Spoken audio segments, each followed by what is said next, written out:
Hello दोस्तों, मेरा नाम है स्नेहासिस पाठी। आपको इस वीडियो लेक्चर में स्वागत करता हूँ। तो फिर हम इस वीडियो लेक्चर में क्या पढ़ेंगे? What books and brill tell such. So books क्या है और जो कि हिस्ट्रिकल पर्सपेक्टिव से लेकर अभी तक जो भी यूटिलाइज हुआ है, जिसमें लिखित होते हैं, जिसमें वर्ड्स होते हैं, जिसमें इमोशनल्स होते हैं, जिसमें कंटैक्ट्स रहते हैं, जिसमें सब कुछ रहता है, सो उससे ही बुक्स कहते हैं। एक छोटा सा पेज होता है लेकिन बहुत बड़ा इंफॉर्मेशन कंटेंट करता है और बहुत कुछ बना देता है सब लोगों को।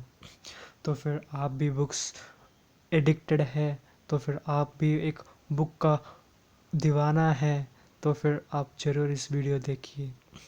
तो फिर हम इस वीडियो में पढ़ेंगे what is books. Means books का कैसे आविष्कार हुआ था और बुक्स का कैसे पर्सपेक्टिव लेकर हम क्या पढ़ेंगे इस वीडियो में।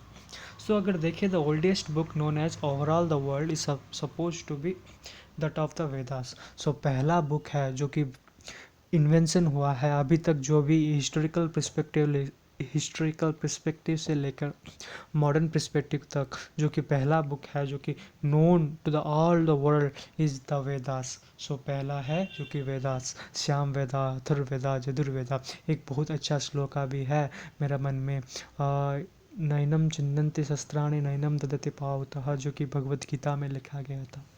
लेकिन उससे इसमें क्या मतलब है, ठीक है। लेकिन वो श्लोका मेरा मेरा बहुत अच्छा श्लोका था। लेकिन अगर देखें तो they were written about 3000 years back. So कब ये बुक लिखा गया था, जो कब ये वेदास लिखा गया था, वो 3000 ईयर्स बैक में लिखा गया था। तो फिर अगर देखें द वेदास, वेदास में क्या है, the meaning of knowledge. Veda मतलब क्या है? The word Veda means the knowledge, means वो नॉलेज को सिग्निफाई करता है, एक स्पेसिफाइड नॉलेज को।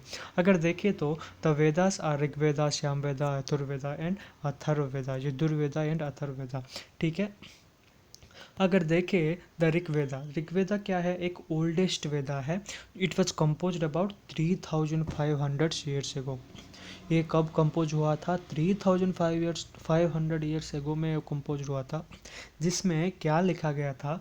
The rhymes have been composed by सेक्स। So the rhymes were recited and passed from one generation to another until they were written down। यही है rhymes का डिफरेंट काइंड्स ऑफ फ्रेजेस, सैक्स, different generation से generation कैसे वो पास कर सकते हैं।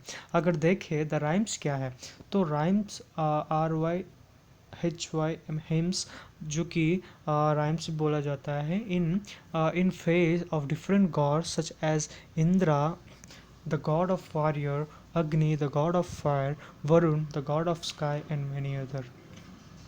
How do historian study Rigveda? Historian के पर्सपेक्टिव से लेकर कैसे वो स्टडी कर सकते हैं ऋग्वेदा को।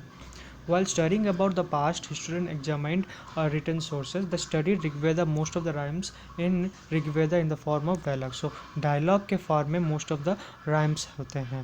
तो अगर देखें, historian study these dialogues to arrive at the conclusion. So इस rhymes को लेकर, इस dialogues को लेकर वो specified conclusion को follow करते थे।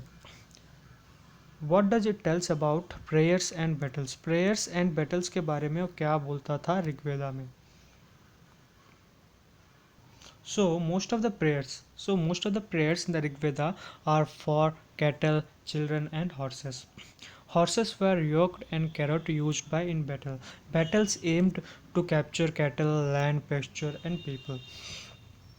सो ऋग्वेदा में मोस्ट ऑफ द प्रेयर किसके लिए था? चिल्ड्रंस के लिए था, कैटल्स के लिए था, हॉर्सेस के लिए था। उसके बाद the portion of wealth and use to perform jhanas for sacrifice in the offering of the put the fire for the god including ghee, grain and animals and rare animals। जो कि portion of wealth जो भी होते थे वो क्या करते थे? ऑफर कर देते थे किसको? गॉड्स को। Political life, the Vedas even tells about political life of this सेक्स। सो क्या करते थे? पॉलिटिकल लाइफ के बारे में भी वो वेदास, जो कि ऋग्वेदा है, स्वमवेदा है, यजुर्वेदा है, वो पॉलिटिकल लाइफ को भी सिग्निफाई करते थे। जैसे कि the head of the state, जिसे राजा कहलाते थे। Raja had no capital, palaces, armies और right to collect taxes. So अगर उसको राजा की उपाधि दे देते थे लेकिन उनका कोई भी योगदान नहीं रहता था। ठीक है। उसके बाद the occupation agriculture, cattle rearing, major, jewellery, वो सारा ऋग्वेदा में लिखित है। अगर देखें D A S A Dasa और Dasyu, while Aryan composed Vedas, another group of people compose to Vedas. So Dasa एक कंपोज्ड वेदा है, और while Aryans composed Vedas, another group of people compose to Vedas. So यही सिमिलर है।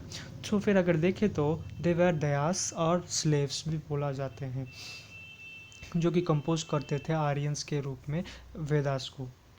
सो सोशल डिफरेंस और burial, archaeologist assume the object discovered with a skeleton probably belong to dead person. जो कि skeleton पाया जाता था वो सारा डेड पर्सन को सिग्निफाई करता था। उसके बाद the Brahmagiri skeleton buried 33 gold beads and 20। So skeleton के साथ चूंकि दान देते थे, उसके साथ गोल्ड्स ऑर्नामेंट्स भी दान दे देते थे, जो कि आर्कोलॉजिस्ट फाउंड किए। Different statues among people who were buried. Some were rich while others were poor. Sometimes megaliths have more than one skeleton. It indicates the people belonging to the same family were buried at the same place through different times. So क्या करते थे, जिस family में वो रहते थे उसी समय उसी हाउस में उसको बरीड कर देते, ताकि उनका कुछ रहे उनके पास, उनका कुछ मेमोरीज रहे उनके पास। तो फिर क्या करते थे, वो सारा फैमिली मेम्बर्स को ही उधर ही गाड़ देते थे या फिर बरीड कर देते थे। Animals were used as a food. Skeleton studies way to identify dead bodies. वो ये है इस बुक और वेदास को सिग्निफाई करता हुआ इस लेसन में। ठीक है, आशा करता हूँ कि आपको अच्छी लगी। धन्यवाद।